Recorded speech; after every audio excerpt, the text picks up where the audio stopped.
Hello and welcome to the Hard Questions. I'm Solomon Serwanja. We're counting down to 3rd of May, which is the International Press Freedom Day. World over, we turn our lenses to the Fourth Estate. And on the show today, we're privileged to be having Mr. Robert Ssempala.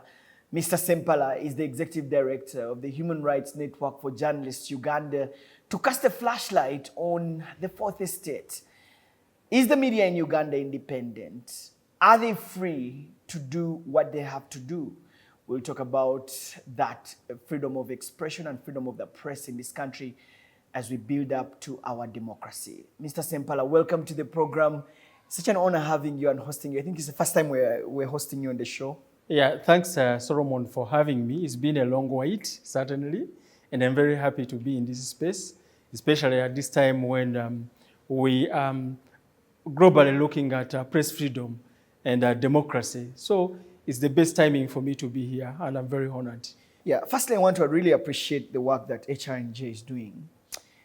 And I think that you've come through for me individually as a person. You were in court, you have been at the police, where my team was arrested back in 2019. We've seen you really put your foot forward on protecting press freedom in this country.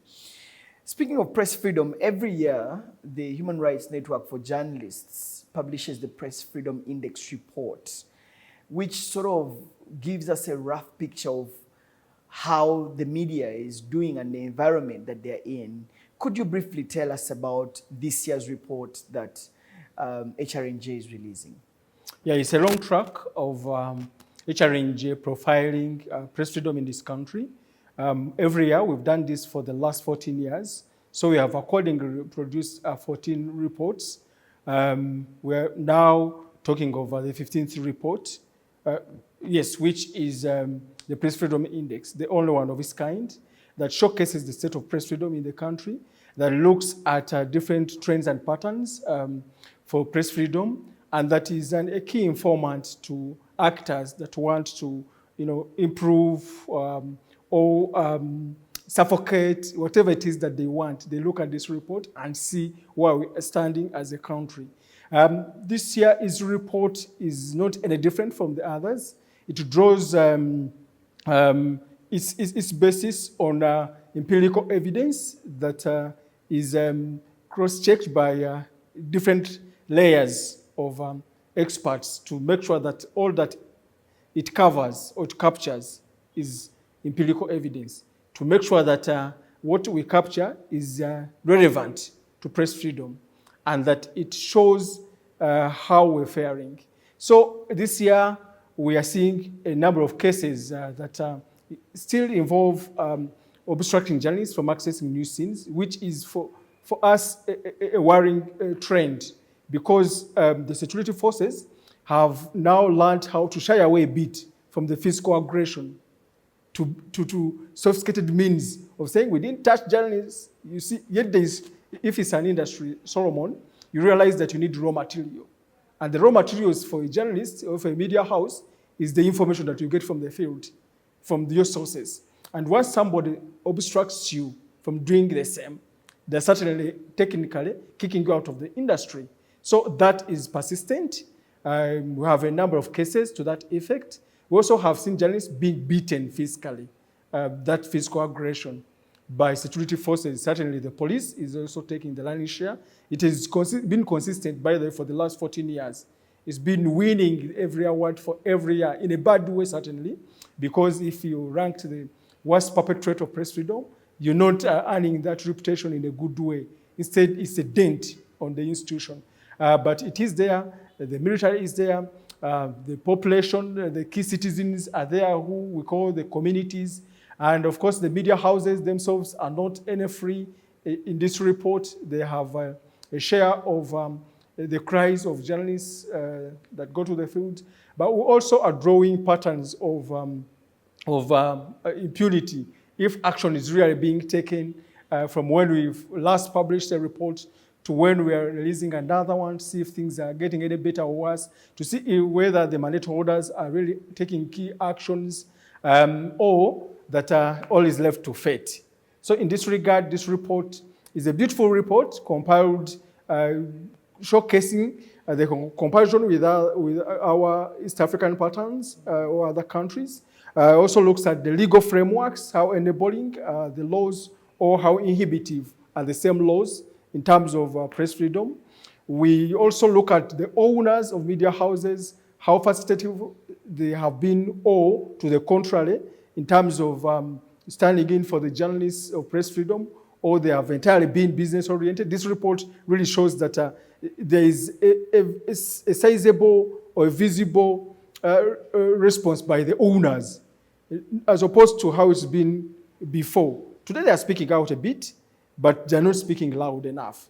We are seeing the advent of editors who are very interested and taking beautiful interest in what is happening to the people they deploy in the field. So it is generally an area that we can say there's some improvement, but in terms of press freedom, we're not doing any better, as per this report that talks about the year. Let's just take a deep dive into those cores that you've talked about. You've talked about gross human rights violations that are committed every year. And like you rightly mentioned in the previous index reports, press freedom index reports, the army and the police have been taking the lion's share of human rights violations. Why do you think why hasn't there been a change? You've been in this field for the last 15 years now, and you release these reports annually, and they keep showing us the very same thing.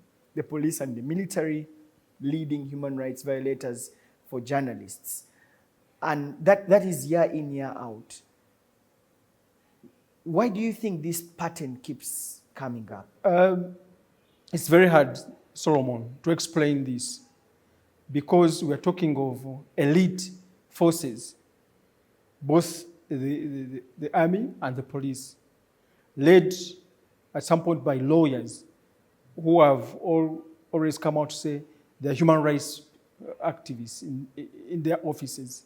But they have suspiciously and worryingly seen or presided over forces that orchestrate these attacks onto journalists and literally do not come out strongly to take stand action against their very own. In Luganda, we have a saying that if you have a very, very huge dog, you don't just come and bark at it if you're not the owner. It will chase you till you breathe your last. So here we would expect the owner, those are the commanders in chief or the generals in question, to really be very loud about the injustices that are meted out to journalists that are doing their work. But we also can see some of the forces taking very partisan lines and defending politicians, because most of these cases have happened when journalists are covering political events, especially those for the opposition, when journalists holding leaders to account in their respective offices, those that are grossly abusing their offices and power. That's where most of the incidents have stemmed from. So in this regard, for them to come out and defend the journalists would appear like they are siding with journalists who are holding their bosses to account. So the partisan lines that most of these officers toe have been responsible for most of the gross abuses that we see and violations, hence growth of impunity at its worst. Because we have empirical evidence about cases, we have who did what, where, when, and how, and we have presented these pieces of evidence to the powers that be, and literally you would expect them to take action, be interested in seeing their own being reprimanded, but that is not happening as it should. And the other explanation for persistence of these attacks, I think, could also be partly because of sheer ignorance of the critical role that the media plays in a democracy. Most of these men and women in uniform think that the journalists are their rivals. They do not think that they contribute to the build-up to a democracy, rule of law, respect for human rights, and good governance. They think otherwise. When they see them, they are like not one of those key pillars of governance, the legislature, the executive, the judiciary. They see them as a one-off who can be used and tossed away. Yet, the media is a fourth estate. I was talking to a senior police officer just 2 weeks ago and said, it is only us in the media that know of us as a fourth estate. But in their circles, they don't know us. So we assume powers that we literally do not have. So to them, we come as ordinary people.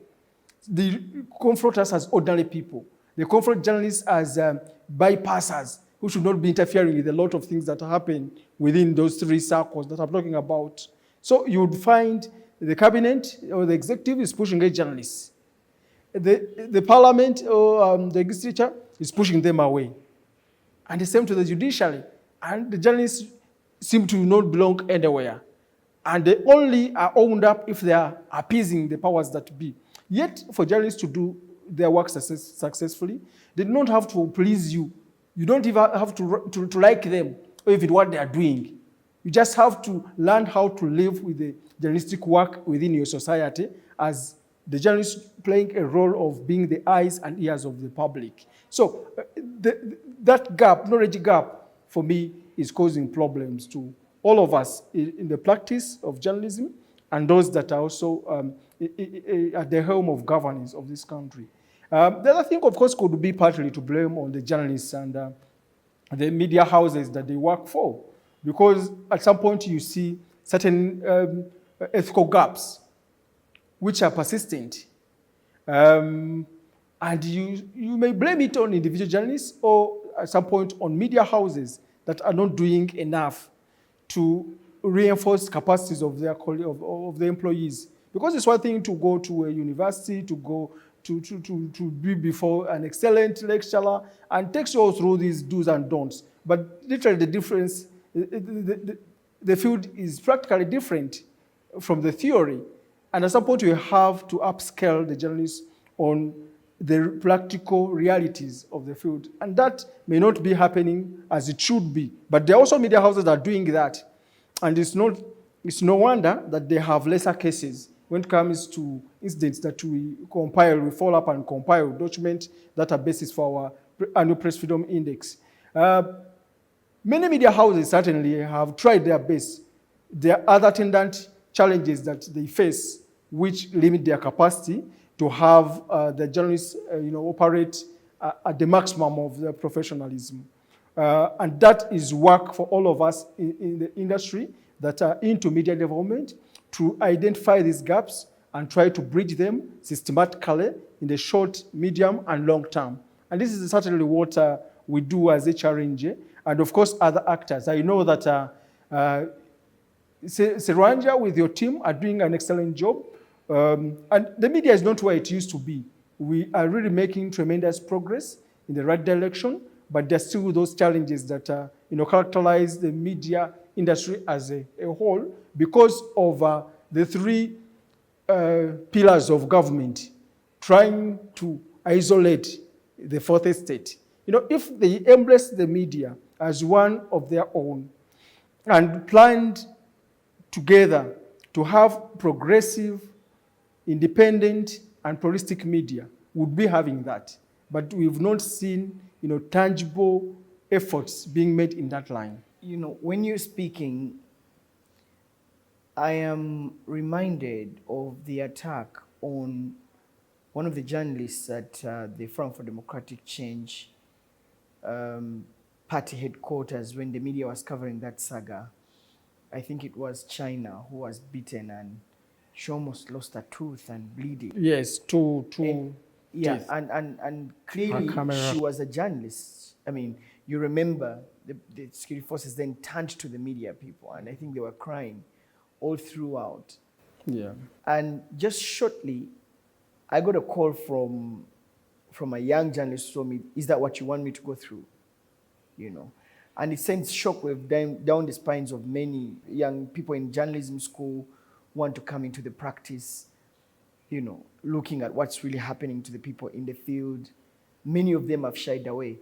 Here's an extract from our film, Targeted, Shooters on Record, that we are outputting just to walk us back in time during the 2021 general election, what happened to the media and whether there is any form of accountability.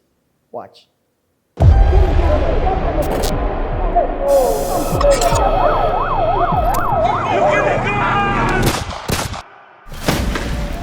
shall beat you for your own sake.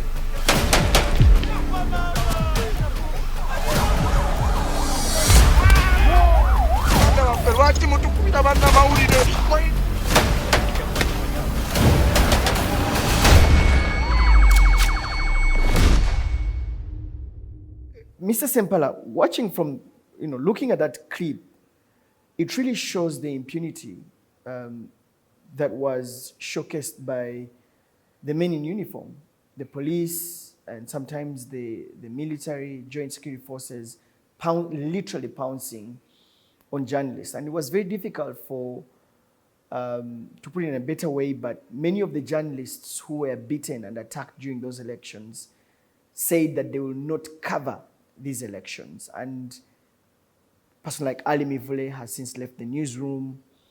I know that Carlton Scovia Nakamia has said she doesn't want to cover the elections.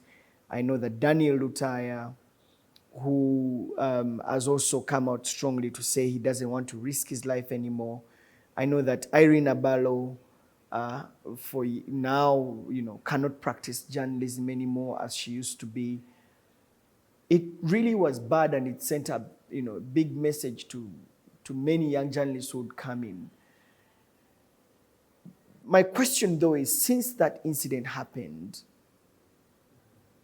has there been any form of accountability?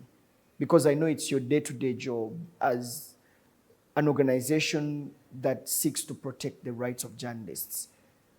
What have you done to push for accountability? And it's now coming to 4 years since these incidents happened. Have you seen any form of accountability? Have people who committed these atrocities been put to book? Or we've since moved on and nothing has been done? Yeah, the cases you're mentioning are all classic cases of the gruesome situations that have happened to journalists in the line of duty. The Ali Mivulis almost losing their lives when somebody says you're collateral damage and shoots at them. I mean, Ashraf, I forgot to mention, Ashraf has since left and is now in the US. Yes, he can't practice journalism. He was a young man, full of energies, very young family. We used to interact a lot in 2 different media houses that he used to work for, and he was full of so many dreams, very huge dreams. He had only started and was not even quarter way of his career. And look where he is. He cannot run, he cannot walk, he can't be in certain weather situations. He's had to leave his country for seeking for his life being restated, which is very costly. I've been to his homes a couple of times, and you want to shed tears with him, seeing how he is. And unfortunately, you've seen voices within the military and within the political circles that are laughing at him, that he nearly died because he was dying to defend the political opposition. And that is the worst insensitivity of anyone. Speaking of a person who you have nearly killed, literally killed, but he's only still breathing. And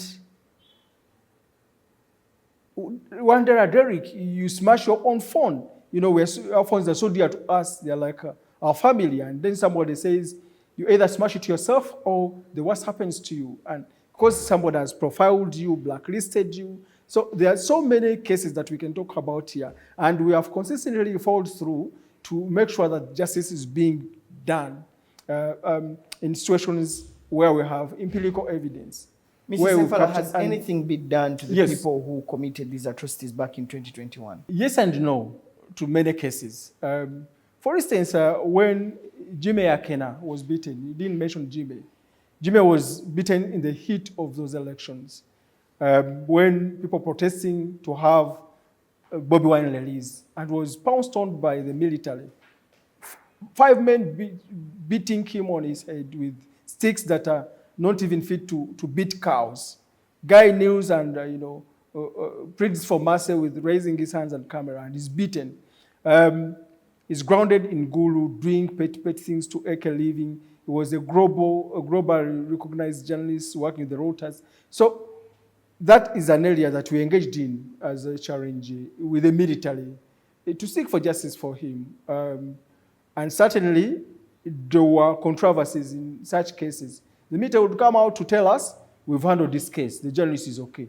You talk to the journalist, says, leave those guys. He uses words because he feels they are betraying him by making statements that are not factual. But at the end of the day, he would get treatment. Severally, since then to now, he's still undergoing treatment. We've been there when he's still getting treatment. There have been offers from the military, certainly, pull out of court so we can give you this much. And I want to commend Jimmy for saying, no, this is a landmark case for all of us. It's not mine. I need to be in court, so that if court determines this matter, it's going to be used to determine so many other cases in the future against the military for excessive use of force. And that intervention was never, I think it's the first time that I'm coming out to speak about what was happening. Going to the military headquarters, speaking with so-and-so, trying to make sure that the culprits are brought to book. Certainly we did not achieve that. Much as we were assured that they were subjected to very, what is the word, very heavy punishments, corporal, to say the least. But that happened away from us. So none of us can even stand to defend the military that it took action against its own. So it's, for me, a lost opportunity because we have video evidence to that effect.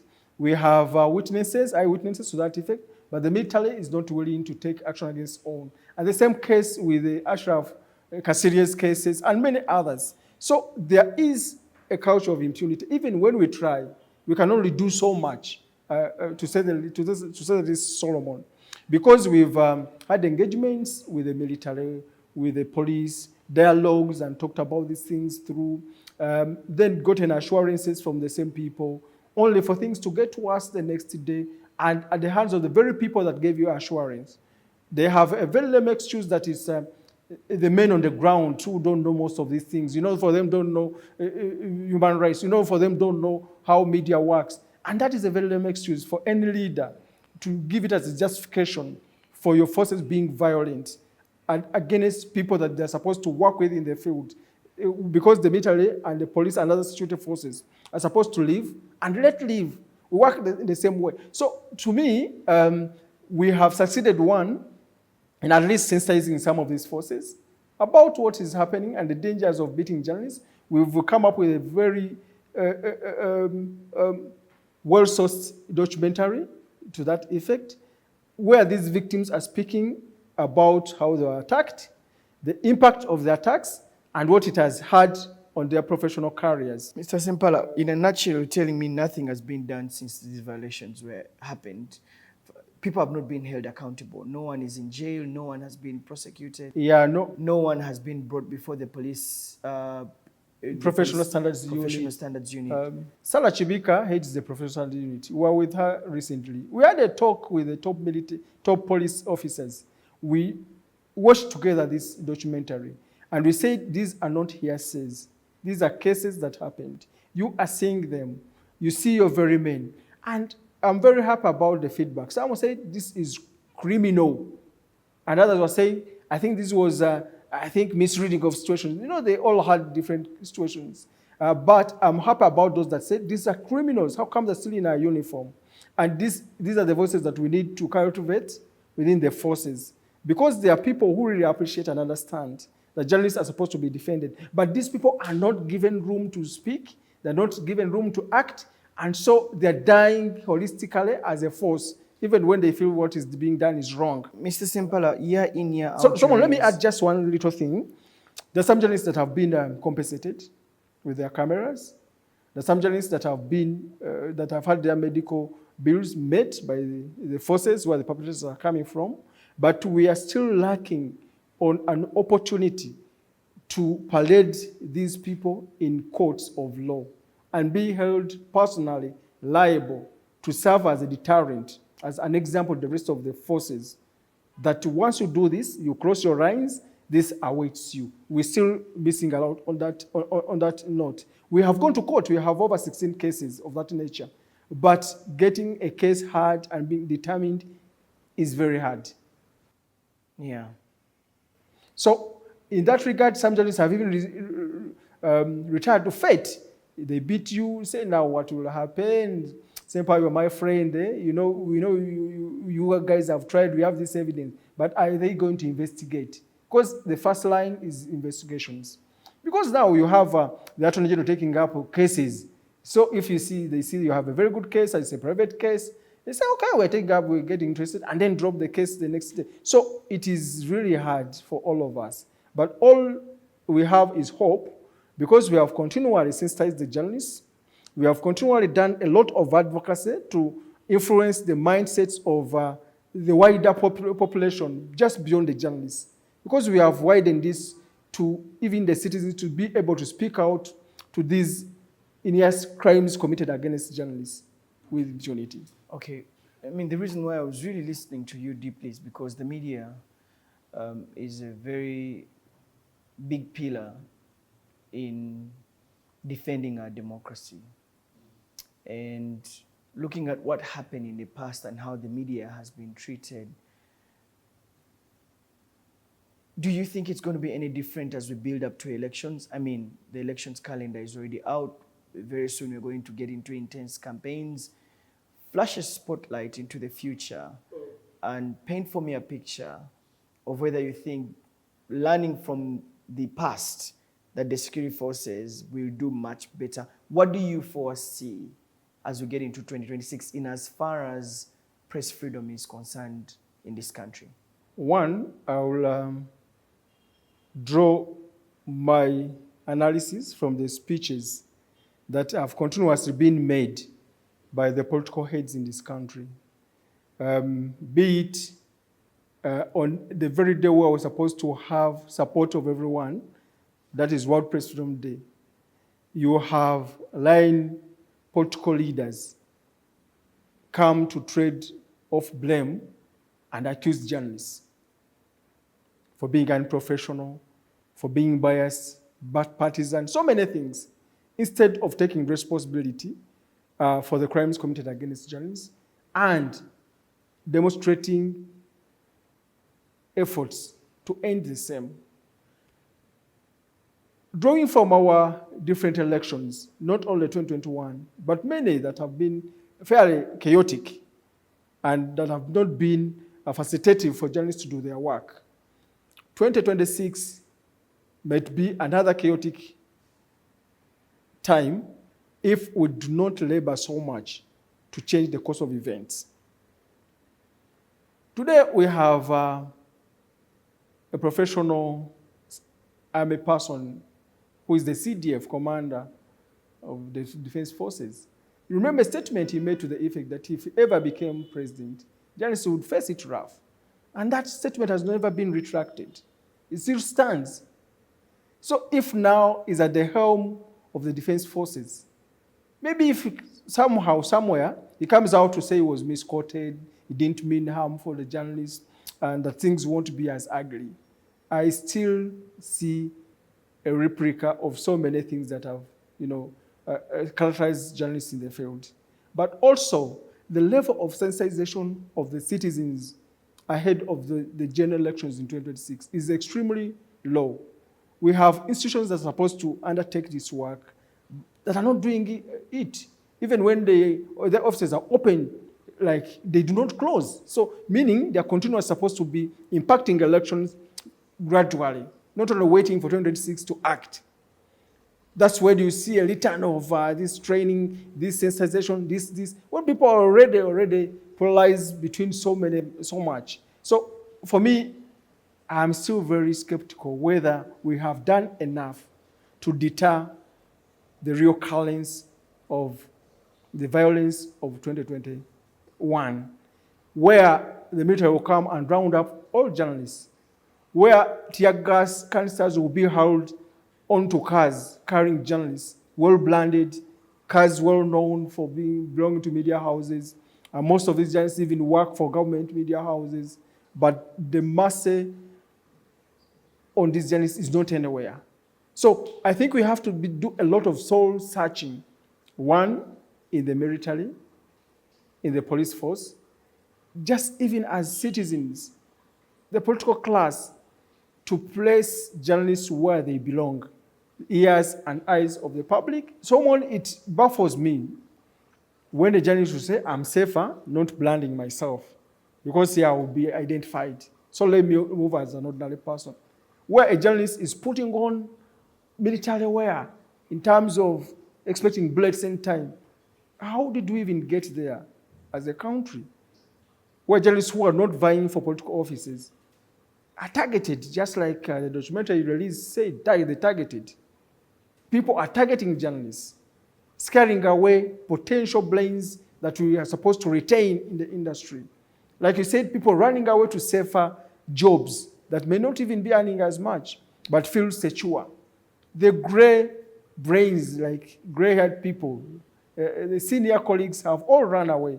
And I do not know where the political class is trying, where they press their interests, if it's not to protect the journalists that are a sole vehicle for all rights, for all democratic processes, for all human rights efforts. If you do not have a media, you do not have anything in the media. So the question is very hard, Solomon, but it's still a build-up. We are down here in 2024. Maybe 2026 things will be good. For us as an institution, I know your institution, I know many others are doing efforts, making efforts, right efforts to secure the journalists in the line of duty, to secure media houses, to influence policy, and do so much. I hope it turns out better. But thanks a lot on that issue. I mean, you can't overemphasize it, that it's important that security forces as well respect the rights of journalists to tell their story. I was having a chat with Dr. William Taiwa from the School of Journalism and Media Studies at Makerere University, and he mentioned to me that the single most threat to press freedom in this country now is self-censorship of journalists and media houses. And that stems from somewhere, the fact that stories are triple-checked, and then you weigh your option. If I publish this story, what could happen to this media house? What are the dominant, even when I have evidence. In some stories, even when there is super evidence in the story, at the editorial level, the media house decides not to output that story because of the potential risks that could happen to that particular media house. We know in the past, we've had media houses in this country closed. I mean, the Daily Monitor has really had a big share of that from the state. What can you speak about censorship within the newsroom and how it has broken the very mirror role of the media to truly reflect what society is? Yeah, self-censorship has become a way of life for many media houses, for fear of reprisals, going by what has happened to those critical and independent media houses, like certainly the Daily Monitor, which has been called an enemy paper, working for the West, saboteurs, so many things. And these are coming from different top leaders of this country. And they get away with these statements, which is also impunity. And so the others that have not, faced the wrath of such proponents of a silenced media have learned how to behave, meaning self-censorship, killing the truth at the expense of a progressive society. And many journalists are scared now from covering certain beats, which are so much to do with the civil and political rights, preferring to cover social, cultural, and economic beats that are fairly safer, lesser risks, and sometimes drawing a bit of some more money. That is killing the true essence of journalism. Because you could have a multiplicity of media houses. You say we have 300, 400, but that not necessarily translating into real journalism. that can impact society, that can bring out the really key issues, that can have consistent and well-spread discussions that bring to the table all key brains to pave a pathway for all of us as a country. And self-censorship is a silent cancer that we cannot underestimate in killing the industry. Journalists off the microphone and the screens are discussing very serious issues that would be real food for the audiences, but they're shying away because their bosses say, please do not. One time, a journalist was beaten in Chengela in the middle of an interview, was interviewing the late Sobi. And I immediately visited the media house for which he works, and I could see the panic all over. The editor at the moment was receiving frantic calls from the military, from the security forces, not to publish this story, not to run it,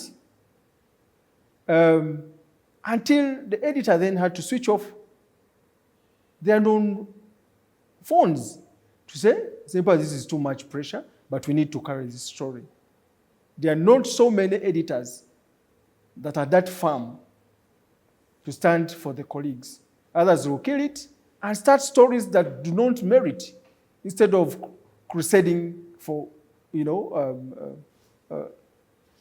the rights of journalists that fall prey to overzealous, excited, and unprofessional men in uniform. That case opened up it for me to say, okay, sometimes we blame the editors, and we do not know what happens in those boardrooms, in those newsrooms, on their desks where they sit, to see which story is coming first, second, and which one is being cut, which one is dying. So you have all your eyes glued on the screens, you're listening to radio, and you want to read papers the next day to see what unfolded. And you do not see. You see a tale of it in a brief, and because the pressure is too much. And that is the worst case of self-censorship. Learning how to live safely.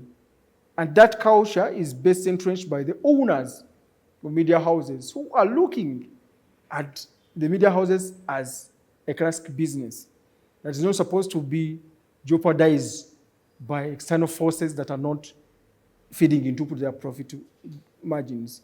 And that is an engagement we consistently are having with the owners to say you're going to make more profits if you stand true for the cause of your employees. I'll tell you what's happening in media houses. I know that media houses have made decisions to remove some political players from coming onto the television. Media houses have decided to not to air some particular stories because of the fear. It's just crazy as we get into elections. And some media houses have been taken to court and been slapped with big fines, actually very big fines in court. I think the most recent one was the Daily Monitor, where the president won the case, and I think they were slapped with a big fine of over 300 million shillings. Legal suits have also now come in. I think the state and individual people, Past Bijirimana again, took the Daily Monitor to court.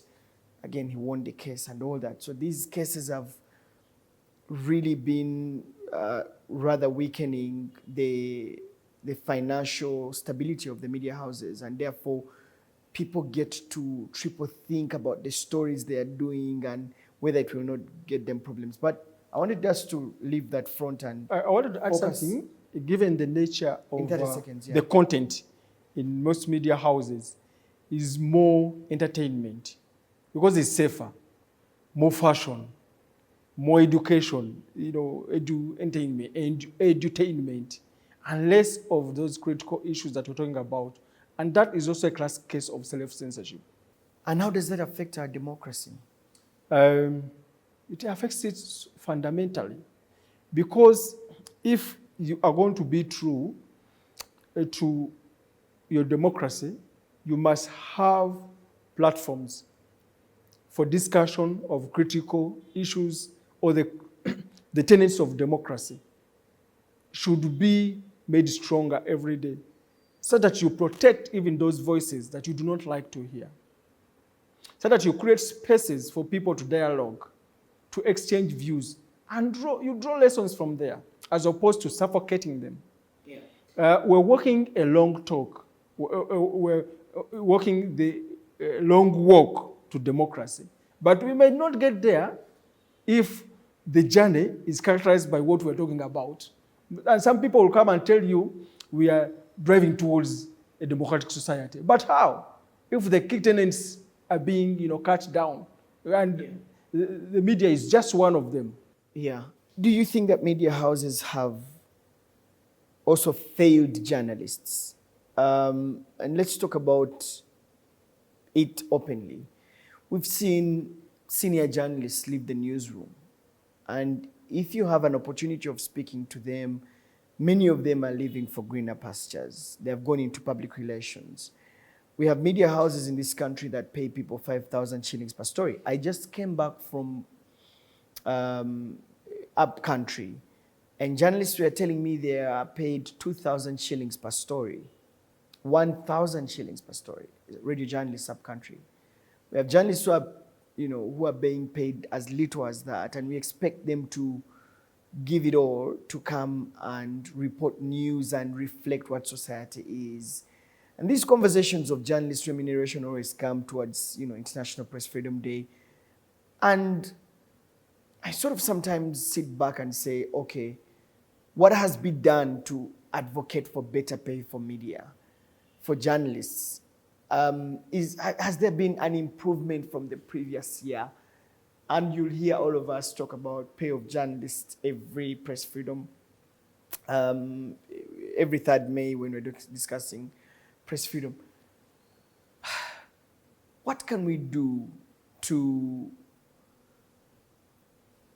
support journalists to do their job better paid, better remunerated, better supported? A lot has been done in that line, but it hasn't had fruits that are tangible. For instance, we had so far now 2 national dialogues on the welfare of journalists, drawing in that meeting or dialogue or conference, whatever you can call it, all the key actors. And the Uganda Human Rights Commission was central in this, convening meetings at their offices, trying to propagate the outcomes of these meetings. We went and appeared before the Human Rights Committee of Parliament to that end. We approaching different political actors and different leaders, including the faith-based leaderships. But we engaged one time the spokesperson of government, Mr. O.O. of Honopondo, at a meeting that was well sourced, and said, okay, I hear you guys, because you're calling for a minimum wage bill, then an act and everything. But how about if the president came and put it at 5,000? Would that have solved your problem? And he assured us that nothing would happen in the next 5 years. If anyone was dreaming, they know that it is a stretch of 5 years before things can even change. And trying to tag the welfare of workers in this country to the attraction of foreign investors in this country has killed it all. For the fear of scaring away potential investors, it's killing it all, because it happens at the expense of the welfare of the very people that work so hard in their professional lines, journalists inclusive. When you talk about this, you might think journalists are the worst paid, professionals in this country. Certainly, they are one of the cohort that is not paid well. When you go to most of these industries that operate in Uganda, people are paid 1,000, 2,000, 3,000. And they work from morning to evening. They're checked everywhere, not to be sure they are not stealing anything outside of the industry. And they're pouring in their numbers. They only come and select a few who can access, and the rest are chased away. Then the next day, you come in anticipation that you could be selected. So the problem is that bad. For us as the industry, I think we've not galvanized our efforts much enough, because we have tried an industrial action to call for journalists to lay down their tools, and it's not working, because most of these employers are insensitive to the same. We know of a media house, a TV station that laid off the entire newsroom and said, you play music, you put gospel shows, you put this, because we have more audience in that line. If you have the mentality of such owners, it's not even helping things. But I think this World Press Freedom Day should be a focus for us to mobilize all our colleagues, yeah, and have episodes of sharings. Is it a name and shame? Sometimes it frustrates us, because we've approached many owners of media houses that are supposed to pay but are not paying. And journalists are reporting to us with empirical evidence of how they have not been paid for the last 12 months, 2 years, and are demanding a sizable amount of money. You approach the owner and says, I don't have the money, what do I do? We have approached the UCC as a licensing body to say, why must you continue licensing such a media house that is enslaving journalists within the country here, in terms of we're employing you, but we can't pay you? Those are not viable media houses. So licenses should be passed on to other potential owners. And UCC is also not sure about how to proceed with this. Because, like I said, we can only do too much. There is a media house that was sold over to a new owner. And before the sale process, we approached UCC and said, there's this problem at hand. What are you doing? And colleagues that I knew, UCC said, okay, we know this man. Maybe he wanted to pay, but he over-invested, and so he has no money to pay. He thought he would get returns in the shortest time. He has not got it. So we don't know how to help these colleagues of ours. Yeah. And these are the people that hold the key to licensing media houses. They have since let them to operate. Journalists unsuspectingly come and get employed in these media houses. Have now nowhere to run to. They run to us. We do our part.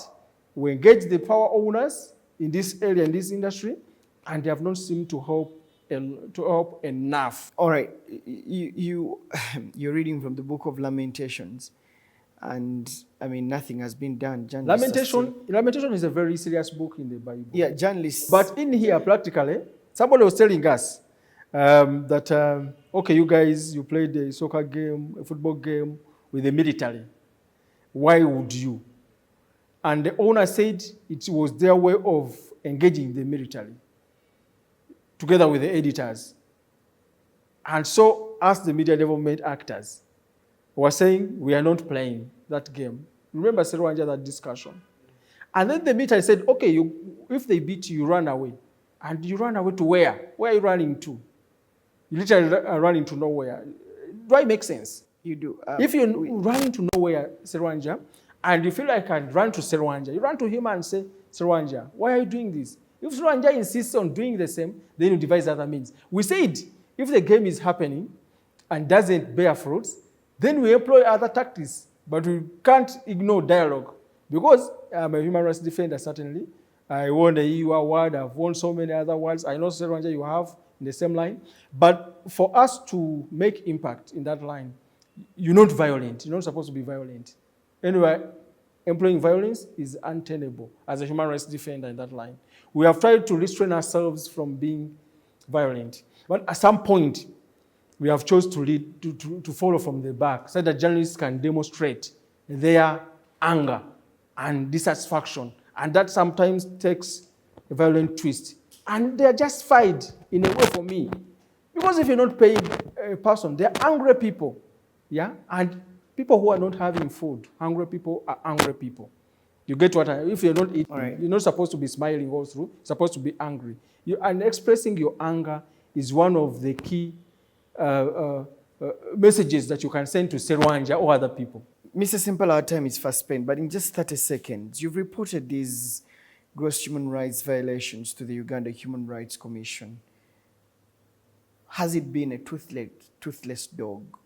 To a certain extent, yes, because we've not had many journalists being compensated out of the efforts of the commission. We've not had tribunals sit, to hear these cases.